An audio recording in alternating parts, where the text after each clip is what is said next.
welcome to InfoHub Recap, where we review the past week's main issues. In our headlines, the Guyana Embassy in Cuba says President Granger is expected to fully recover after undergoing surgery for non-Hodgkin lymphoma. The country went to the polls at the second local government elections, and APNU wins in 5 municipalities. The coalition is stronger and more united.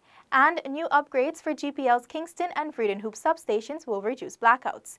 These stories and much more in this week's InfoHub Recap. First, on Sunday, government officials, members of the military and diplomatic corps, along with veterans from the Guyana Legion and many others, gathered to commemorate Remembrance Day at the Cenotaph Monument in Georgetown. Paul McAdam was there and filed this report. The ceremony began with a military parade, followed by the presidential salute, the sounding of the last post, and 2 minutes of silence to acknowledge the fall of World Wars I and II. Prayers from the 3 main religious groups were observed, after which wreaths were laid at the foot of the cenotaph. In a brief address, the Prime Minister, Moses Nagamutu, performing the duties of president, acknowledged the sacrifices that the men and women made who served in both great wars. Their example strengthens our resolve to maintain our efforts for a world at peace with justice and prosperity for all peoples. The Prime Minister also called on citizens to rededicate themselves to, quote, the search for peace and well-being of our beloved country, end of quote. The event concluded with a joint services parade led by the 15 surviving veterans of World War II. The salute being taken in front of State House. Paul McAdam, InfoHub. On Monday, as citizens across Guyana voted in the local government elections, our teams visited several regions and provided updates on the voting process. Stacey Carmichael spoke with Prime Minister Moses Nagamutu, who is performing duties of president, and his wife, Mrs. Sita Nagamutu, shortly after they voted. Let's take a look. Prime Minister Moses Nagamutu, who is performing the functions of president, and his wife, Mrs. Sita Nagamutu, this morning cast their ballots for the local government elections at the Aquatic Center, Liliendal. Prime Minister Nagamutu shared his thoughts on the electoral process. The menu of measures that people are looking in at this point in time is very broad, and I feel that it could be much more than I'm telling you right now. But I feel that there is a new consciousness arising in Guyana, a consciousness that is coming from bottom up, which is good for democracy, which is good for the health of democracy, that more people at the grassroots are conscious of their responsibilities. Mrs. Nagamutu also encouraged citizens to come out and exercise their democratic right to vote in the local government elections. Previously, I think there was this pattern of just having the same persons all the time over and over because of parties. You know, if you belong to a special party and you go out there to vote, you just want to vote for that party. But now I think people should be more educated. They should be more alert-minded as to what is going on in their communities and not think about party, but think about communities. Several ministers of government also shared their views on the elections process. I think we should be cognizant, we should remember that this system, which has been ignored for so long, that creating or generating the level of civic engagement and voter participation will take some time. But the short answer is yes, we are satisfied with the efforts that we have made.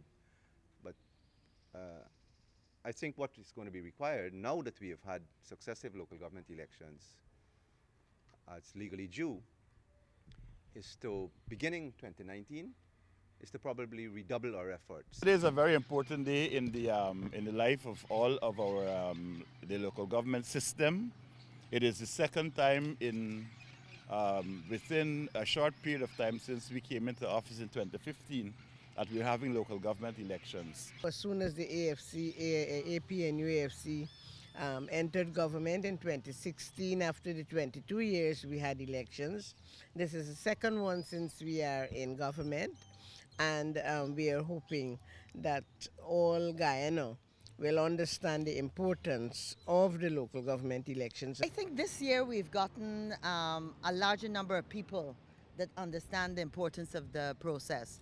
I think in 2016 a lot of people weren't familiar because we hadn't had it for such a long time. So for me, I've gone over the length and breadth of Guyana talking about local government elections, and I think people are beginning to understand that they got to come forward. They got to come forward and stand up and be willing to serve as a candidate. For InfoHub, Stacey Carmichael. There are 9 new local authority areas. In the next story, Tiffany Rogers tells us about the voting process in some of these areas. Residents in communities residing in Hararuni Yarrowcabra Neighborhood Democratic Council are looking forward to increased development as they cast their ballots for the first time in the local government elections. Something very good, because we're having the opportunity now that the person we put there to represent us, we now have a say to tell them what we need.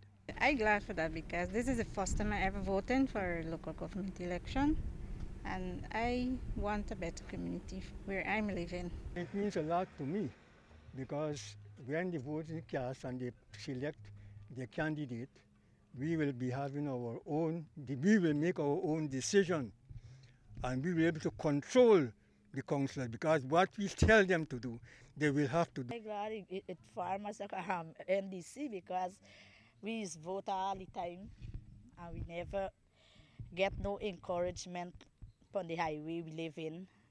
And we need nothing. We're glad for vote for somebody win for we get some sort of things on the highway. Well, from today we will look forward for the betterment of the community, and we need to.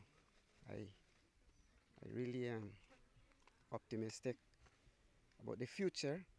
Residents captured in the new NDC of Aranaputa Upper Boroboro also took to the polls Monday morning for the first time. People turned out in constant numbers to vote. The newly established NDC of Wyberg Caracas saw residents of Sandfruit Village, West Country, Berbice voting for the first time. The newly established NDC of Wyberg Caracas saw residents of Sandfruit Village, West Country, Berbice voting for the first time. APNU candidate Trisilla Victor, who is contesting in the village in Constituency 3, said she is working for the development of the village and its members. These new NDCs are part of the 9 local authority areas created in this cycle of local government elections.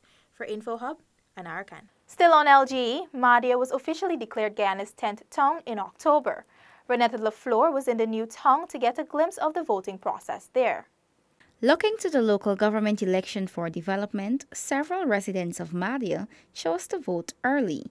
Among them were Crystal Ranji, Kenrick Benjamin, and Lormel Williams. As a young person, I would like to see it develop. I would like, the right person to help in developing the community. Because I've lived here all my life, so I'm happy to see that it's changing. So yeah, I really wanted to vote. No, I find it very necessary to partake in this elections because of the fact that you'll be given an opportunity to decide your destiny, in your immediate surroundings, This is our rights as Guyanese to vote, so that we could get a leader or somebody to govern, or somebody to take responsibility, for the community, because this is a local government voting, and for the first time we voting for our local government right here at Mahdia, and I'm so happy to vote. It was just 2 years ago when Bartica in Region 7 was declared a township and saw residents participating in their first local government elections. Today, the polls opened once again and Barticians cast their ballots in their second ever LGE. It's an honor to cast my vote for the first time, I think, in history for me, for young people, twice in 3 years. Because the last local government elections were held in 2016, and now we're here again, renewing our democracy just 2 years and just over 2 years after. So I am very grateful for this opportunity, and I think that the Barticans today will use this opportunity to renew their democracy and allow persons to know that they have the power to choose their leaders. I believe it's very much important this day. It's a significant day. It's a day where democracy. I'm exercising my democratic right, and I want to be in this line. I'm forced up, and I'm thankful for life, and moreover, the pathway to which this country is going. I was born here. My children are born here, and I want to see Bartica continue developing, and I'm voting for the betterment of this community. For InfoHub, Renetta LaFleur. Tuesday saw the Guyana Elections Commission holding a press conference to announce the final results for Georgetown. Alexis Rodney was there and reports that the Partnership for National Unity, APNU, has secured a massive victory in that municipality. The Guyana Elections Commission today said that from the 119,374 eligible voters in the Georgetown municipality and 28,868 votes cast, the APNU garnered an overall 18,127 votes. The Alliance for Change secured 3,059 votes, the GNS 94, the People's Progressive Party 7,050, and the United Republican Party 106 votes. The results were delivered for both the proportional representation and the first past the post. Returning officer for Georgetown, Duarte Hetzberger. With the council having 30 seats, the following is: a Partnership for National Unity occupies 21 of those seats, 9 of the PR, 12 from the first past the post. Alliance for Change will occupy 2 seats, both coming from the PR. And the People's Progressive Party will occupy 7 seats, 4 from the PR and 3 from the first past the post component. According to the returning officer, the data represents a 28.3% voter turnout. Of the votes cast, 28,436 were valid, while 432 ballots were rejected. There were also 112 spoiled ballots and a tender ballot that was issued.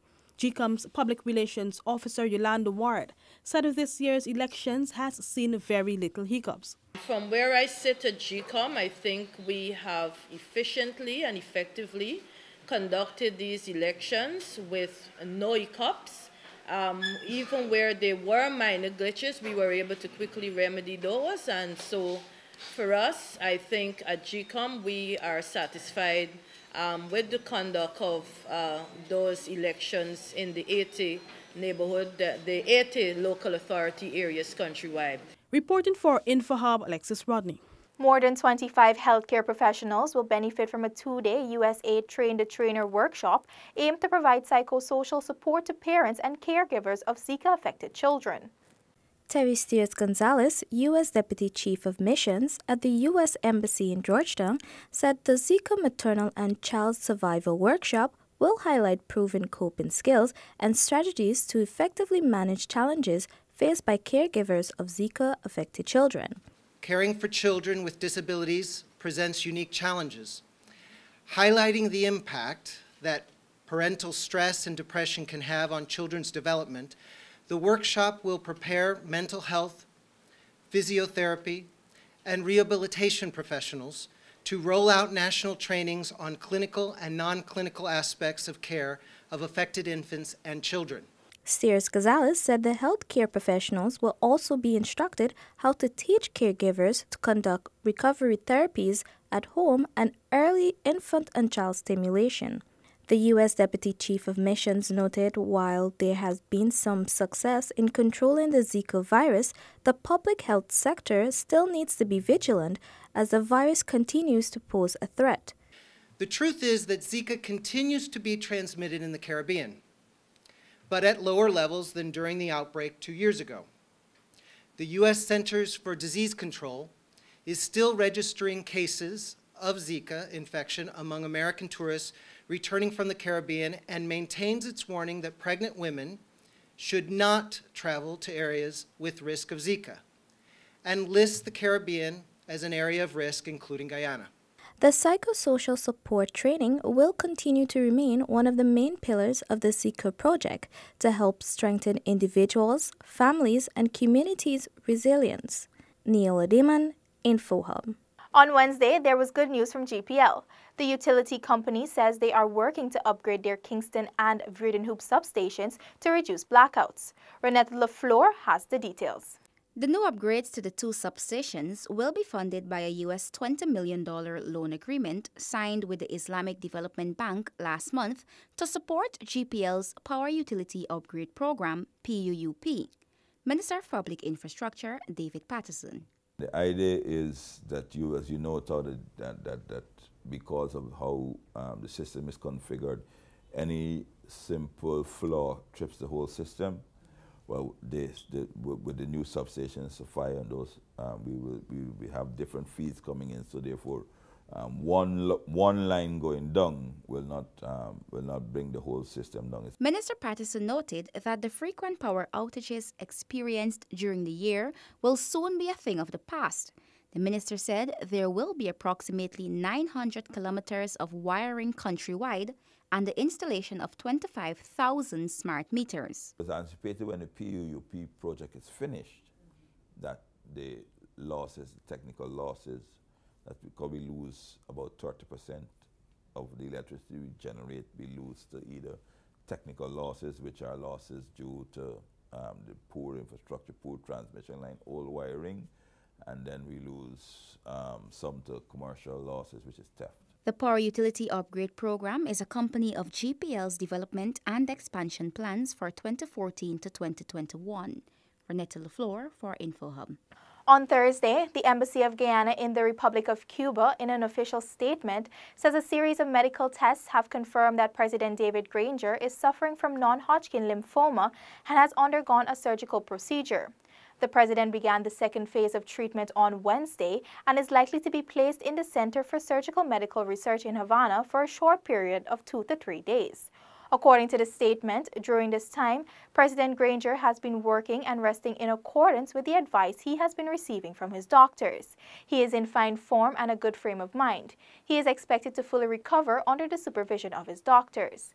The head of state has expressed his deep gratitude to Guyanese in the homeland and in the diaspora, to the various prime ministers and presidents, to the CARICOM Diplomatic Caucus in Cuba, to his friends and colleagues, and all those who send their best wishes for his full and complete recovery and his speedy return to Guyana.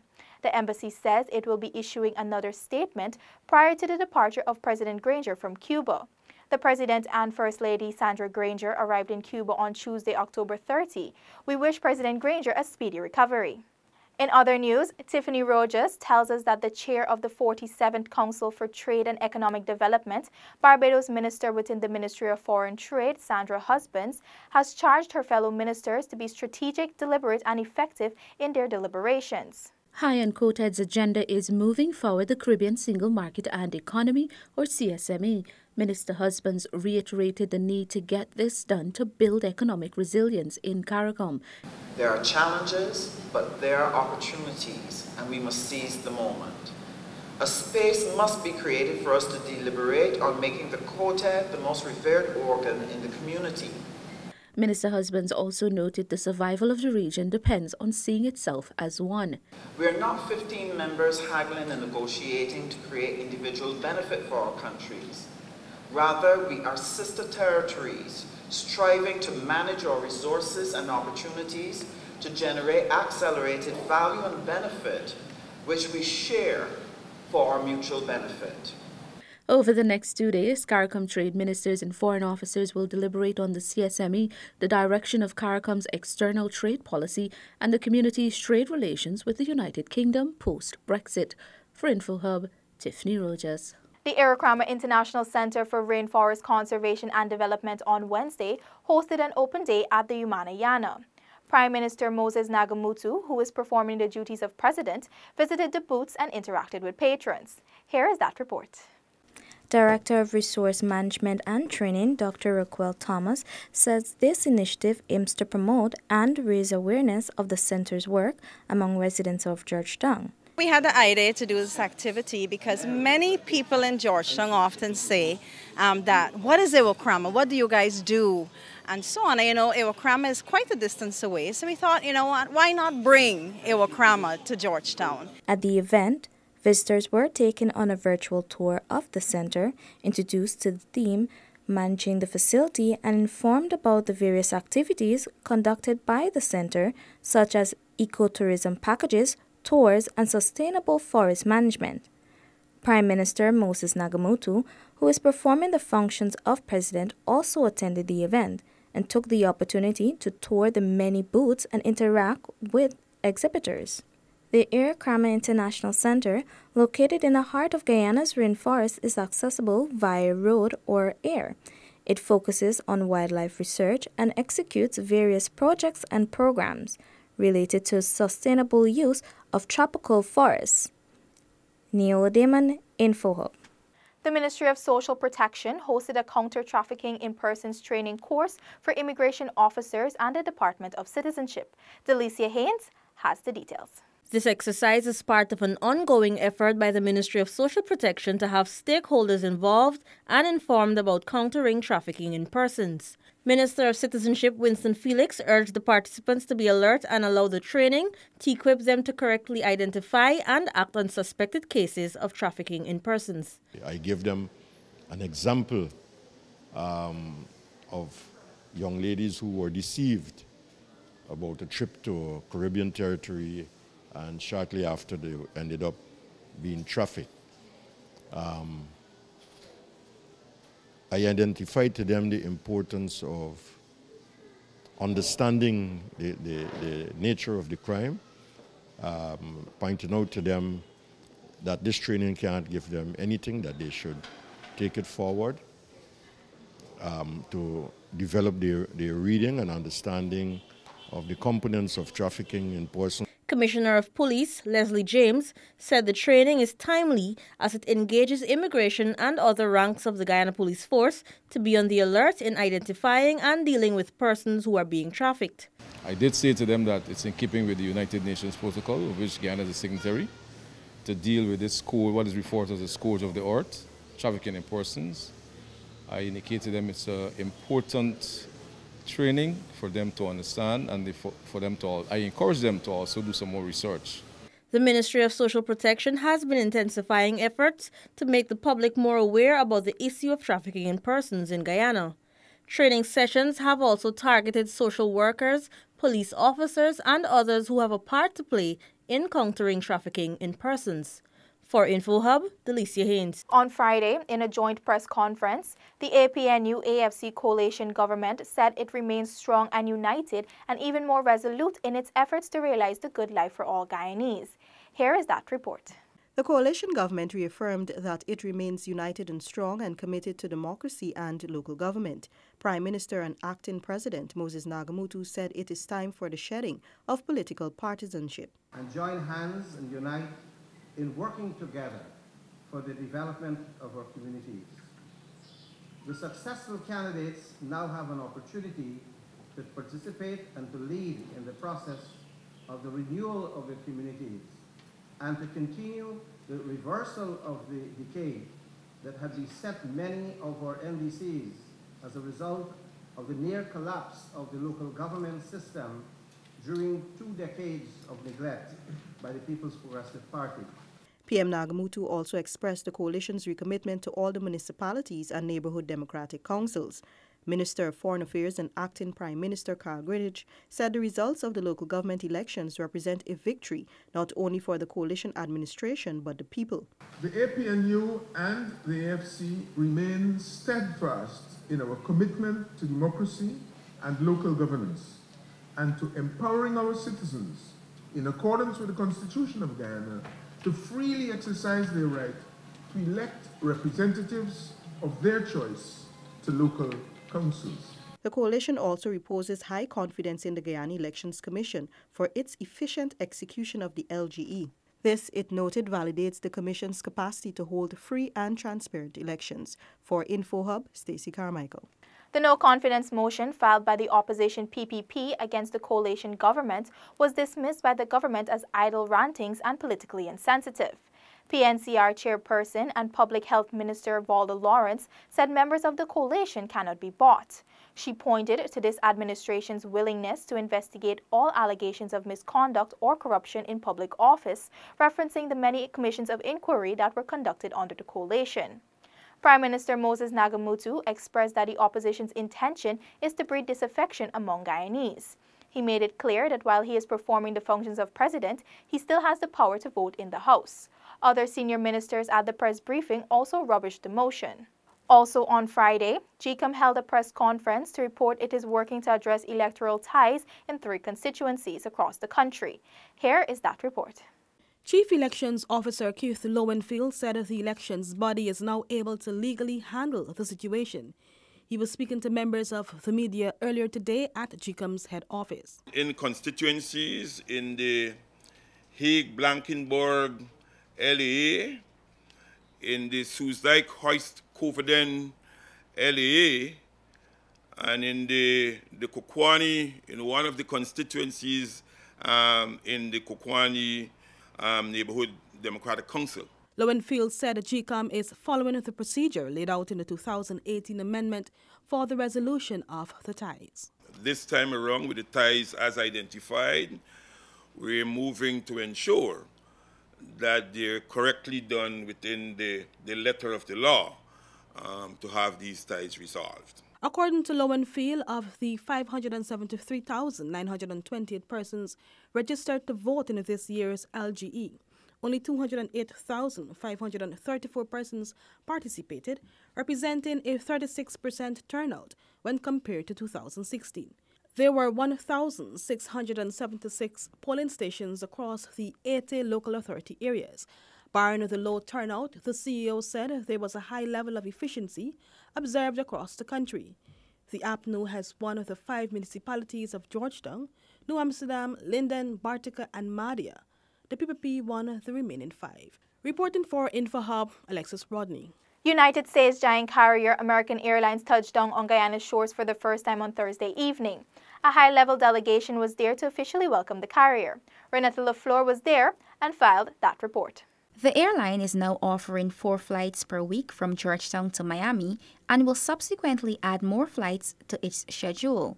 Minister of Foreign Affairs Carl Greenidge, who is performing the duties of Prime Minister, said the occasion is symbolic of the integration of Guyanese and American economies through the vital service of air transport. We view the presence of one of the largest U.S. airline companies as a very positive step towards the development of air services in Guyana, services that are currently lacking and services which are an important prerequisite for the expansion and greater sophistication of the economy itself. In highlighting what American Airlines will be offering to Guyanese, Managing Director of International Government Affairs Robert Wirrick said Guyanese will be connected to approximately 150 destinations in and out of the U.S. This is our 19th destination in South America as we become the only U.S. carrier to offer service to and from the country. And then through Miami, we'll be able to connect your beautiful country to nearly 150 destinations in the United States and other countries as well. Guyanese are excited to travel with the new airline. I'm looking forward to it because it assists us, American Airlines, with the connections. We'll be able to take people not only to the U.S. but farther on with great connections. I hope the service is well and the flight is good also, because it's the first time. It's the first time they're flying in Guyana, right? And it's my first flight with American Airlines. Minister within the Ministry of Public Infrastructure Annette Ferguson, Director General of the Guyana Civil Aviation Authority, retired Lieutenant Colonel Egbert Field, and United States Ambassador to Guyana Perry Holloway all welcomed the airline to the Guyana market and stated their expectations for great returns for both the U.S. and Guyana. Renata LaFleur for InfoHub. You have been watching InfoHub Recap, where we shared the past week's top stories. Goodbye.